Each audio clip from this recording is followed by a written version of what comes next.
Hello hi friends, ಮತ್ತೊಂದು ವಿಡಿಯೋಗೆ ನಿಮ್ಮೆಲ್ಲರಿಗೂ ಕೂಡ ಸ್ವಾಗತ.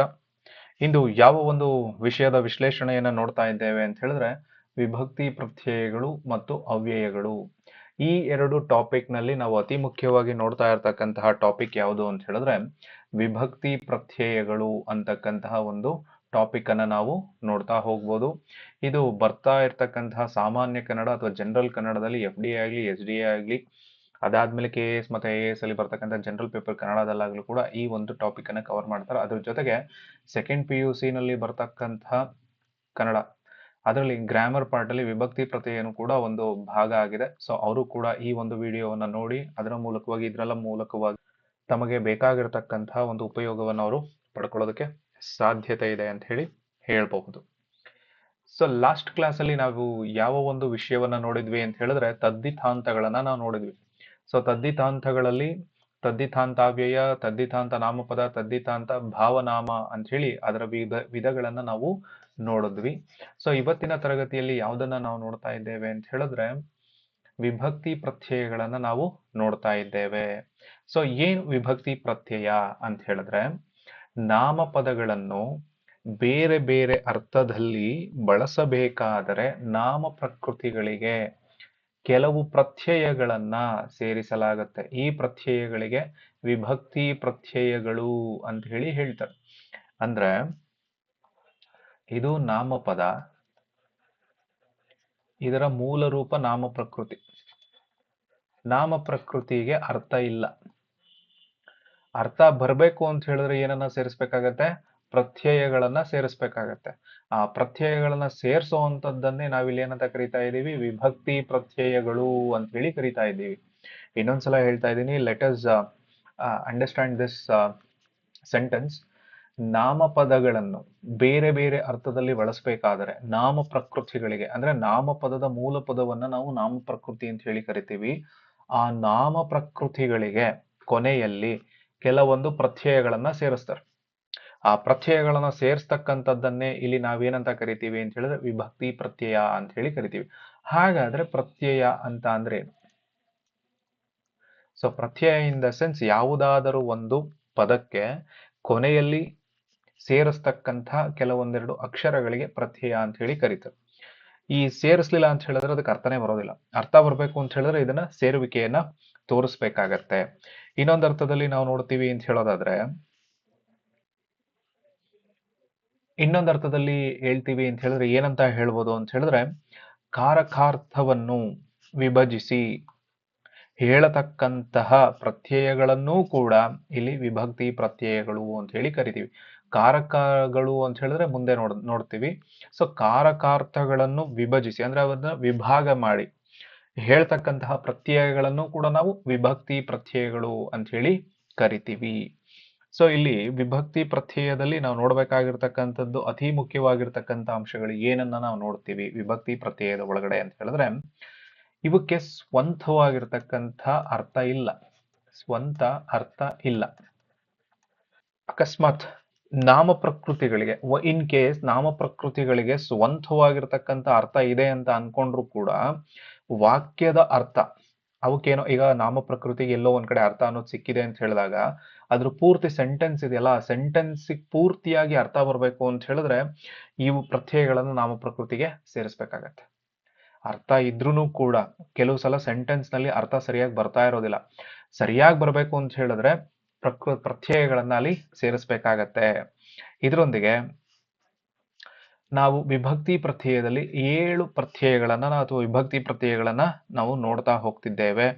ನೋಡೋದ್ರ ಜೊತೆಗೆ ಅವು ಪ್ರತ್ಯಯಗಳು ಸೇರೋದ್ರ ಜೊತೆಗೆ ಅವುಗೆ ಏನನ್ನ ಕೊಡ್ತವೆ? ಅರ್ಥಗಳನ್ನ ಕೊಡ್ತಾ ಹೋಗ್ತವೆ ಅನ್ನೋದನ್ನ ಇದ್ರ ಮೂಲಕವಾಗಿ ನಾವು ತಿಳ್ಕೊಳ್ಳೋದಕ್ಕೆ ಸಾಧ್ಯ ಆಗ್ತದೆ. ಸೊ ಆ ವಿಭಕ್ತಿ ಪ್ರತ್ಯಯಗಳು ಯಾವುದು ಅಂತ ಹೇಳಿದ್ರೆ 7 ವಿಭಕ್ತಿ ಪ್ರತ್ಯಯಗಳನ್ನ ನಾವು ಕನ್ನಡದಲ್ಲಿ ಗುರುತಿಸ್ತೀವಿ. 7 ವಿಭಕ್ತಿಗಳು. ಸೊ ವಿಭಕ್ತಿ, ಅದಾದ್ಮೇಲೆ ಹೊಸಗನ್ನಡದಲ್ಲಿ ಅದಕ್ಕಿರ್ತಕ್ಕಂತಹ ಪ್ರತ್ಯಯಗಳು, ಹಳಗನ್ನಡದಲ್ಲಿ ಇರ್ತಕ್ಕಂತಹ ಪ್ರತ್ಯಯಗಳು, ಎರಡನ್ನೂ ಒಟ್ಟಾಗೆ ನೋಡ್ಕೊಂಡು ಹೋಗ್ಬೋದು. ಸೊ ಪ್ರಥಮ ವಿಭಕ್ತಿ ಪ್ರತ್ಯಯದಲ್ಲಿ ಹೊಸಗನ್ನಡದಲ್ಲಿ ಉ ಅನ್ನೋ ಒಂದು ಪ್ರತ್ಯಯವನ್ನು ಬಳಸ್ಕೊಳ್ತೀವಿ, ಹಳಗನ್ನಡದಲ್ಲಿ ಅನ್ನೋ ಒಂದು ಪ್ರತ್ಯಯವನ್ನು ಬಳಸ್ಕೊತೀವಿ.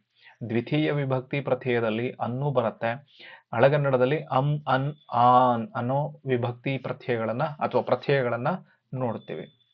ತೃತೀಯ ವಿಭಕ್ತಿ ಪ್ರತ್ಯಯದಲ್ಲಿ ಇಂದ ಬರುತ್ತೆ, ಇನ್, ಇಂದಂ, ಇಂದೆ.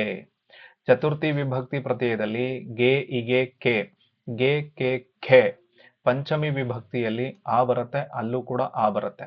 ಸಪ್ತಮಿಯಲ್ಲಿ ಅಲ್ಲಿ ಬರುತ್ತೆ. ಹಳೆಗನ್ನಡದಲ್ಲಿ ಒಳ್, ಉಳ್ ಅನ್ನೋದು ಬರುತ್ತೆ. ಸಂಬೋಧನದಲ್ಲಿ ಆ, ಎ, ಇರ, ಇ, ಆ, ಎ, ಇರ, ಇ ಅನ್ನೋ ಅಕ್ಷರಗಳು ಅಥವಾ ಪ್ರತ್ಯಯಗಳನ್ನ ಸೇರಿಸಿ ನಾವು ವಿಭಕ್ತಿ ಪ್ರತ್ಯಯಗಳನ್ನಾಗಿ ಅಥವಾ ನಾಮಪ್ರಕೃತಿಗಳನ್ನು ನಾಮಪದಗಳನ್ನಾಗಿ ನೋಡೋದಕ್ಕೆ ಸಾಧ್ಯತೆಯನ್ನ ಮಾಡ್ಕೊಳ್ತಾ ಹೋಗ್ತಾ ಇದ್ದೇವೆ. ಹಾಗಾದ್ರೆ ಇದನ್ನ ಎಕ್ಸಾಂಪಲ್ಗಳ ಮೂಲಕವಾಗಿ ನಾವು ನೋಡ್ಕೊಂಡ್ರೆ ಇನ್ನೂ ಕೂಡ ಚೆನ್ನಾಗಿ ಅರ್ಥ ಆಗ್ತಾ ಹೋಗತ್ತೆ.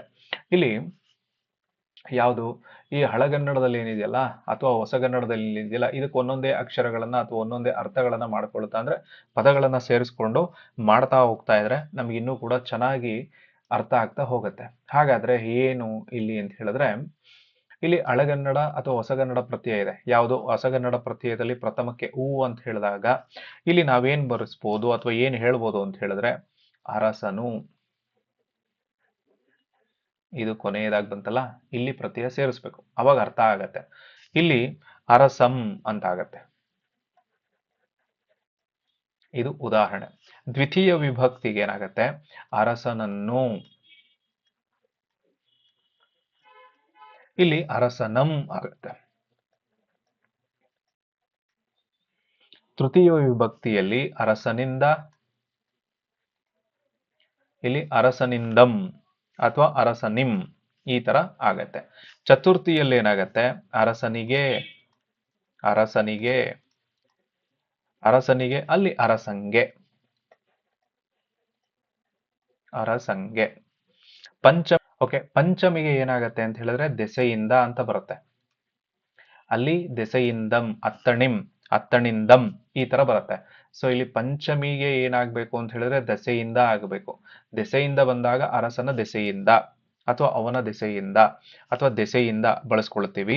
ಹಾಗೆ ಇಲ್ಲಿ ಅತ್ತಣಿಂ ಅಂತ ಹೇಳಿ ಬಳಸ್ಕೊಳ್ತೀವಿ. ಇಲ್ಲಿ ಹಳಗನ್ನಡದ ಪ್ರತ್ಯಯದಲ್ಲಿ ಷಷ್ಠಿಗೆ ಯಾವುದು ಆ ಬರುತ್ತೆ, ಅದೇ ಹಳಗನ್ನಡದಲ್ಲೂ ಕೂಡ ಆ ಬರುತ್ತೆ. ಅಲ್ಲಿ ಏನಾಯ್ತು, ಅರಸನ, ಅಲ್ಲೂ ಅರಸನಂ ಅಥವಾ ಅರಸನ ಅನ್ನೋದೇ ಆಗತ್ತೆ. ಅದಾದ್ಮೇಲೆ ನಾವು ಸಪ್ತಮಿ ವಿಭಕ್ತಿ ಪ್ರತ್ಯಯಕ್ಕೆ ಬಂದಾಗ ಅಲ್ಲಿ ಅಲ್ಲಿ ಬರುತ್ತೆ, ಅರಸನಲ್ಲಿ, ಅರಸನಲ್ಲಿ, ಅರಸನೋಳ್, ಅರಸನೋಳ್ ಅನ್ನೋದು ಅಲ್ಲಿ ಬರುತ್ತೆ. ಅದಾದ್ಮೇಲೆ ಸಂಬೋಧನಾದಲ್ಲಿ ನಾವೇನ್ ಮಾಡ್ಬೋದು, ಅರಸನೇ ಅಂತ ಆಗ್ಬೋದು, ಅರಸನೇ. ಸೊ ಇಲ್ಲಿ ನಾವೇನ್ ನೋಡ್ತಾ ಇದ್ದೀವಿ ಅಂತ ಹೇಳಿದ್ರೆ ವಿಭಕ್ತಿಗಳು ಪ್ರಥಮ, ದ್ವಿತೀಯ, ತೃತೀಯ, ಚತುರ್ಥಿ, ಪಂಚಮಿ, ಷಷ್ಠಿ, ಸಪ್ತಮಿ, ಸಂಬೋಧನ ಅಂತ ಹೇಳಿ 8 ಪ್ರತ್ಯಯಗಳನ್ನ ನಾವು ವಿಭಕ್ತಿ ಪ್ರತ್ಯಯಗಳನ್ನ ನೋಡ್ತಾ ಇದ್ದೇವೆ. ಹಾಗೆ ಹೊಸಗನ್ನಡದಿಂದ ಅದಕ್ಕೆ ಏನೇನು ಪ್ರತ್ಯಯಗಳನ್ನ ನಾವು ಸೇರಿಸ್ತಾ ಹೋಗ್ತಾ ಇದ್ದೀವಿ, ಹಳಗನ್ನಡದಿಂದ ಯಾವ ಯಾವ ಪ್ರತ್ಯಯಗಳನ್ನ ನಾವು ಸೇರಿಸ್ತಾ ಹೋಗ್ತಾ ಇದ್ದೀವಿ. ಅದನ್ನ ಅರಸ ಅಂತಕ್ಕಂತಹ ಒಂದು ನಾಮಪದದ ಮೂಲಕವಾಗಿ ನಾವೇನ್ ಮಾಡ್ಬೋದು, ಹೇಗೆ ಬದಲಾಗ್ತಾ ಹೋಗ್ತಾ ಇದೆ, ಯಾವ ಯಾವ ರೀತಿ ಅಲ್ಲಿ ಪ್ರತ್ಯಯಗಳು ಸೇರ್ಕೊಳ್ತಾ ಹೋಗ್ತಾ ಇದ್ದಾವೆ ಅನ್ನೋದನ್ನ ನೋಡೋದ್ರ ಮೂಲಕವಾಗಿ ಈ ಪ್ರತ್ಯಯಗಳನ್ನ ನಾವು ಅರ್ಥ ಮಾಡ್ಕೊಂಡ್ವಿ ಅಂತ ಹೇಳ್ಬೋದು. ಅರ್ಥ ಆಗಿದೆ ಅಂತ ಹೇಳಿ ಅನ್ಕೊಳ್ತೇನೆ. ನೆಕ್ಸ್ಟ್ ನಮಗೆ ಸಿಗ್ತಕ್ಕಂಥದ್ದು ಅಥವಾ ನಮಗೆ ಮುಂದೆ ಬರ್ತಕ್ಕಂಥದ್ದು ಯಾವುದು ಅಂತ ಹೇಳಿದ್ರೆ ಕಾರಕಗಳು ಅಂತ ಹೇಳಿ ಕರಿತೀವಿ. ಅತಿ ಮುಖ್ಯವಾಗಿರ್ತಕ್ಕಂತಹ ಒಂದು ಅಂಶ. ಅದಕ್ಕೂ ಮುಂಚೆ ನಾವು ಇದನ್ನ ಆಮೇಲೆ ನೋಡೋಣ. ಸೊ ಫಸ್ಟ್ ಕಾರಕಗಳನ್ನ ಮುಗಿಸ್ಕೊಳ್ಳೋಣ, ಆಮೇಲೆ ಇನ್ನೊಂದು ಬರುತ್ತೆ, ಮುಖ್ಯವಾಗಿರ್ತಕ್ಕಂಥ ಟಾಪಿಕ್ ಬರುತ್ತೆ. ಆ ಟಾಪಿಕ್ ಅನ್ನ ಆಮೇಲೆ ನಾವು ನೋಡ್ತಾ ಹೋಗೋಣ. ಹಾಗಾದ್ರೆ ಇಲ್ಲಿ ಕಾರಕಗಳು ಅಂತ ಅಂದ್ರೆ ಏನು ಅನ್ನೋದು ಬಹಳ ಮುಖ್ಯವಾಗಿ ನಾವು ತಿಳ್ಕೊಳ್ಬೇಕಾಗಿರ್ತಕ್ಕಂಥದ್ದು. ಸೊ ಏನು ಕಾರಕಗಳು ಅಂತ ಹೇಳಿದ್ರೆ, ಒಂದು ನಾಮ ಪ್ರಕೃತಿಯನ್ನು ವಾಕ್ಯದಲ್ಲಿ ಬೇರೆ ಬೇರೆ ಅರ್ಥಕ್ಕೆ ಒಗ್ಗಿಸುವಂತೆ ಬದಲಾಯಿಸೋದು. ಈ ಒಂದು ನಾಮ ಪ್ರಕೃತಿ ಇದೆ ಅಂದ್ರೆ ನಾಮಪದದ ಮೂಲ ಪದ, ಇದನ್ನ ಅರ್ಥಕ್ಕೆ ತಕ್ಕಂತೆ ಬೇರೆ ಬೇರೆ ರೀತಿಯಲ್ಲಿ ಬದಲಾಯಿಸ್ತಕ್ಕಂಥದ್ದನ್ನೇ ಕಾರಕ ಅಂತ ಹೇಳಿ ಕರೀತಾರೆ. ನಾಮ ಪ್ರಕೃತಿಯನ್ನು ಬಂದಿದೆ, ಅದು ವಾಕ್ಯದೊಳಗಡೆ ಇದೆ, ಅದನ್ನ ವಾಕ್ಯದೊಳಗಡೆ ಬೇರೆ ಬೇರೆ ಅರ್ಥ ಬರೋ ರೀತಿನಲ್ಲಿ ಬದಲಾಯಿಸ್ತಕ್ಕಂಥದ್ದನ್ನೇ ಕಾರಕಗಳು ಅಂತ ಹೇಳಿ ಕರೀತಾರೆ. ಸೊ ಕಾರಕಗಳು ಅರ್ಥ ಆಗಿದೆ ಅಂತ ಹೇಳಿ ಅನ್ಕೊಳ್ತೀನಿ. ಸೊ ಈ ಕಾರಕಗಳ ಮೂಲಕವಾಗಿ ಪ್ರಥಮದಲ್ಲಿ ಹೇಗೆ ಯಾವ ಕಾರಕವನ್ನ ನೋಡ್ತೀವಿ, ದ್ವಿತೀಯದಲ್ಲಿ ಯಾವ ಕಾರಕವನ್ನ ನೋಡ್ತೀವಿ, ಅದಾದ ಮೇಲೆ ತೃತೀಯ, ಈ ತರ ಅಷ್ಟರಲ್ಲೂ ನಾವು ಯಾವ್ಯಾವ ರೀತಿ ಈ ಕಾರಕಗಳನ್ನ ನಾವು ನೋಡ್ತಾ ಹೋಗ್ತೀವಿ ಅಂತ ಹೇಳಿ ತಿಳ್ಕೊಳ್ಬಹುದು. ಸೊ ಹಾಗಾದ್ರೆ ಕಾರಕಗಳನ್ನ ನೋಡ್ತಾ ಹೋಗೋಣ. ಸೊ ಮೊದಲನೇ ವಿಭಕ್ತಿ ಪ್ರತ್ಯಯ ಯಾವುದು ಅಂತ ಹೇಳಿದ್ರೆ ಪ್ರಥಮ. ಈ ಪ್ರತ್ಯಯಗಳು ಅಂ. ಇಲ್ಲಿ ಕರ್ತೃತ್ವ, ಕರ್ತೃತ್ವ ಇದು ಕಾರಕ. ಸೊ ಇದು ಕರ್ತೃತ್ವವನ್ನ ಹೇಳುತ್ತೆ, ಅಂದ್ರೆ ಯಾರು ಅನ್ನೋದನ್ನ ಸೂಚಿಸ್ತಾ ಇದೆ. ಯಾರು, ವ್ಯಕ್ತಿ, ಯಾರು ಮಾಡ್ತಾ ಇದ್ದಾರೆ ಕೆಲಸವನ್ನ. ಈಗ ರಾಮ ಕಾಡಿಗೆ ಹೋದ. ಸೊ ಕಾಡಿಗೆ ಹೋದ ಅಂದಾಗ ಯಾರ ಕೆಲಸವನ್ನು ಮಾಡ್ತಿದ್ದಾರೆ? ರಾಮ ಕಾಡಿಗೆ ಹೋದ ಅನ್ನೋದನ್ನ ಹೇಳ್ತಾ ಇದೆ. ಅಂದ್ರೆ ನೇರವಾಗಿ ಯಾರು ಆ ವ್ಯಕ್ತಿ ಅನ್ನೋದನ್ನ ಹೇಳ್ತಕ್ಕಂಥದ್ದು ಯಾವುದು ಅಂತ ಹೇಳಿದ್ರೆ ಪ್ರಥಮ ವಿಭಕ್ತಿ. ನೆಕ್ಸ್ಟ್ ದ್ವಿತೀಯ ಅನ್ನು ಕರ್ಮಾರ್ಥ, ಅಂದ್ರೆ ನಾಮಪದವನ್ನು ಕೆಲಸಕ್ಕೆ ಒಳಪಡುವ ವ್ಯಕ್ತಿಯನ್ನಾಗಿ, ಅಂದ್ರೆ ಕೆಲಸ ನೇರವಾಗಿ ಆ ವ್ಯಕ್ತಿ ಏನ್ ಮಾಡ್ತಾ ಇದ್ದಾನೆ. ರಾಮ ಕಾಡಿಗೆ ಹೋದನು.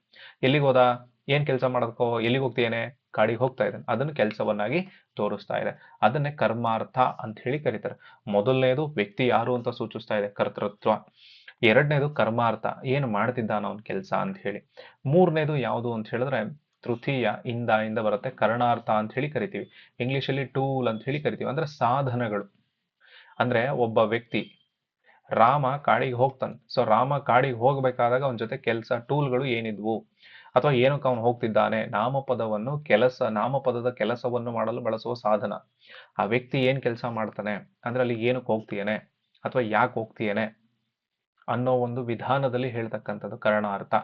ಅಂದ್ರೆ ಆ ಕೆಲ್ಸಕ್ಕೆ ಮಾಡೋದಕ್ಕೆ ಬಳಸ್ತಕ್ಕಂಥ ಸಾಧನ. ಅವನಿಂದ ಆಯ್ತು ಅಲ್ವಾ? ಅವನಿಂದ ಯಾವ್ದ್ರ ಮೂಲಕವಾಗಿ ಆಯ್ತು? ರಾಮನಿಂದ ಆಯ್ತು.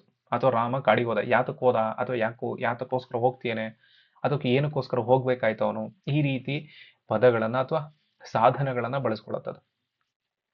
ನೆಕ್ಸ್ಟ್ ಚತುರ್ಥಿ ಗೆ ಹೀಗೆ. ಇಲ್ಲಿ ಸಂಪ್ರದಾನಾರ್ಥ ರಿಸೀವ್, ಏನು ನಾಮಪದವನ್ನು ವಸ್ತುವನ್ನು ಪಡೆಯುವ ವ್ಯಕ್ತಿಯನ್ನಾಗಿ ಮಾಡುತ್ತದೆ.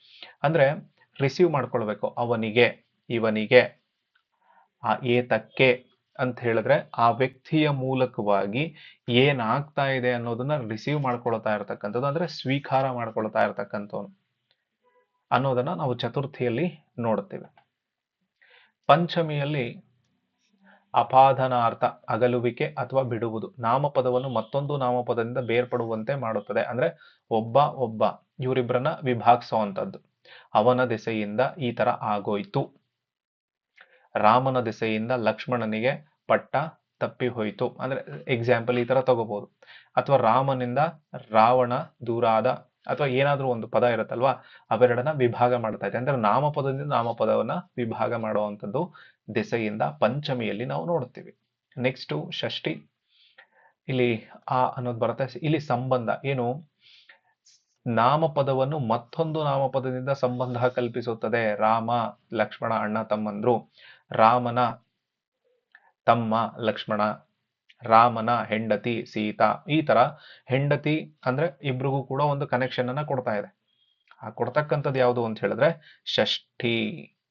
ನೆಕ್ಸ್ಟ್ ಸಪ್ತಮಿ, ನಾಮಪದವನ್ನು ಕಲ್ಪಿಸುವ, ಒದಗಿಸುವ ವ್ಯಕ್ತಿಯನ್ನಾಗಿ ಅಥವಾ ವಸ್ತುವನ್ನಾಗಿ ಸೂಚಿಸ್ತದೆ. ರಾಮನಲ್ಲಿ ಅಂದ್ರೆ ನೇರವಾಗಿ ಅವನೇ, ಇದಕ್ಕೆ ಆಧಾರ ಯಾರಾಗಿದ್ದಾನೆ? ಅವನೇ ಆಗಿದ್ದಾನೆ. ರಾಮನಲ್ಲಿ. ಸೊ ರಾಮನಲ್ಲಿನೇ ಇದೆ, ರಾಮನಲ್ಲಿನೇ ಇರ್ಬೇಕಾಗತ್ತೆ. ಅಂದ್ರೆ ಅವನ ನಡುವೆ ಈ ಸಂಬಂಧವನ್ನ ಕಲ್ಪಿಸ್ತಾ ಹೋಗ್ತಾ ಇದೆ. ಯಾವ ರೀತಿ? ಅವನೇ ನಿಜವಾಗಿಯೂ ಕೂಡ ಅದು ಅದೇ, ಅವನೇನೆ ಅಂತ ಹೇಳ್ತೀವಲ್ವಾ, ಹಾಗೆ ನಾಮಪದದ ಆಧಾರವನ್ನ ಇದು ಹೇಳ್ತಾ ಹೋಗುತ್ತೆ.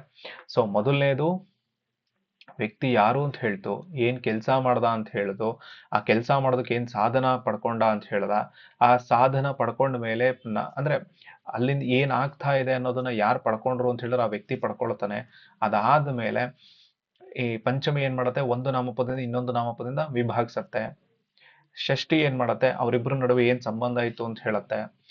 ಸಪ್ತಮಿ ಏನ್ ಹೇಳತ್ತೆ ಅಂದ್ರೆ ಅದಕ್ಕೆ ಯಾರು ಆಧಾರ ಆಗಿದ್ರು ಅನ್ನೋದನ್ನ ಹೇಳತ್ತೆ.